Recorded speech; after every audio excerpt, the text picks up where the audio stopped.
Биринчиден, Айнур Алмазбековна, мен сизди куттуктайм. Ар бир өкмөткө, ар бир келген айымга сөзсүз түрдө биз айымдар кубанычта болобуз.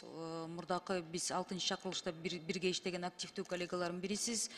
Анан Айнур Алмазбековна, сизге ушу жекесизге кайрып суранат элем. Бир нече маселелерди мен шайлоо округуман көтөрүшүп, ошондо деген, мисалы 1-май район жөнүндө алганда, бизде Аскаташ жаңы конушу бар. Ошонун ичинде деген атай садикке, анан деген мектепке деп бөлүнгөн жерлер деген 2022 жылы, 2020 кечиресиз, Совет Союз таркагандан кийин 89 жылдан баштап ошол бир 10 жылдай улам берилип атып, аягында жеке менчикке кетип калыптыр. Ушундай участоктор боюнча абдан чоң көп кайрылуулар болуп атат.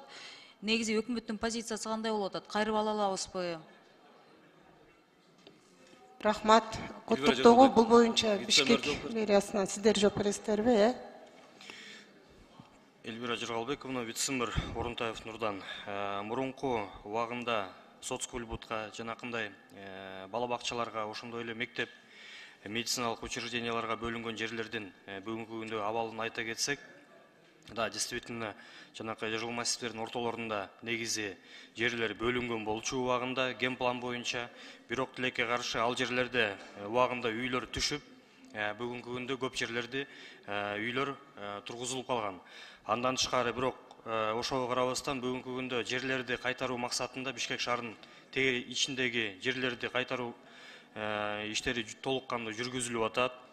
Ошондой эле мисалга ала кетсек, былтыркы жылы 2022 жылы ушундай процесстердин аркасынан Бишкек шаарынын ичинде 40-ка жакын гектар жерлерин биз кайтарып алганбыз. Бул неосвоенный жерлер. Ал эми уже курулуп кеткен жерлер боюнча сот иштерин жүргүзүп жатабыз. Ошондо 1-май боюнча кайсы жерлерди айтып атасыздар? 1-май боюнча бизде жыл массив кетсеңиз? Жыл массивтер бар, бирок именно кайсы жыл массив экенин мен сизге кайсы жерлерде сот иши жүрүп атат? Мамлекет менен соттошуп аткан учурлар кайсылар? Мен сизге кат түрүндө толук кандуу маалыматты сизге жөнөтөйүн, сиздин атыңызга уруксат берсеңиз. Азыркы учурда бул маалымат жанымда жок эле. Анда ошол жазып алсаңыздар, Республиканская көчөсү, Победа көчөсү менен кесилишинде парк аянтчасы бар болчу да, чоң участок эми. Ошол жерде эки бириккен паркты эл өз колу менен көчөттөрдү отургузуп, миңдеген дарактарды отургузуп, ошону мэрия негедир балансына ала албай жатат. Ошол мурдакы мэрлердин бирөөсүнүн убагында деген жеке менчикке жер тиркелери бөлүнүп кетиптир. Ошондо бир чоң кызычуу болуп атат. Эл деген аны бербейбиз деп атышат. Муну мэрия өз балансына алып бизге парк куруп бергиле, Бишкектин өйдө жагында парктарды толтура салып алдыңар. Биз деген карапайым эл жакта, өйдө жакта колунда барлар барат экенсиңер, элитка жакта жашагандар барат экенсиңер парктарга. Биз тарапта парк жок деп мага мисалы арызданып атышат.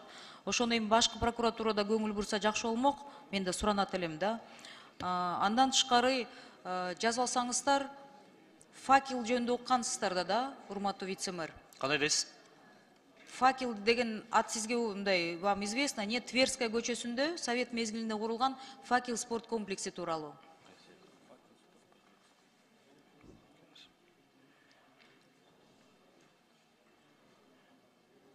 Бул 22 жылы, мына бир жыл мурда эле жеке менчикке берилип кеткен жер экен. Мурда деген бул спорт комплекс болчу. Ошону да көзөмөлгө алып койсоңуздар, элдер кайрылып атат. Ушул бош участоктарды мэрия бизге келгенде мындай эми соттошуп атабыз, билмексем болуп атабыз дегениңиздер менен мына бир жыл, мына өткөн эле жылы берилип кеткен участоктор экен да. Бул кандай кара төлөй атасыздарбы? Өткөн жылы биз тараптан кандайдыр бир жер тилкелери берилген эмес. Анда бул, значит, буга чейин сатылып кетип, из одних в рук в другие, значит, берилген жерлер болот да. Ошондой болушу мүмкүн. Бул мурун берилип кеткен. Аны эл билбейт да. Эл ойлоп атат, мына бизге 22 жылдын документин көрсөтүү, мэрия каратып туруп бизге жок деп коюп, мындай былтыр сатып салды деп мага ошондой арыздар менен кайрылып атышат да. Жок, кандай туура эмес. Сизге толук кандуу маалыматын жөнөтөбүз. Ошо 1-май боюнча берип койгулачы. Анан биз Сокулук районундагы Фрунзе айыл өкмөтүнүн Комсомол айылында деген садикти 3 жыл артка кайрып, мамлекетке кайрып беребиз деп, элге кайрып беребиз деп 3 жыл соттошконбуз да. Мен аны 6-чакырылышта ошо соттошкон элдин арасында жүрүп билем да. Азыр деле бул оор, бирок сиздерге ийгилик. Ошону артка кайрысаңыз көп нерселер туура болот деп ойлойм да.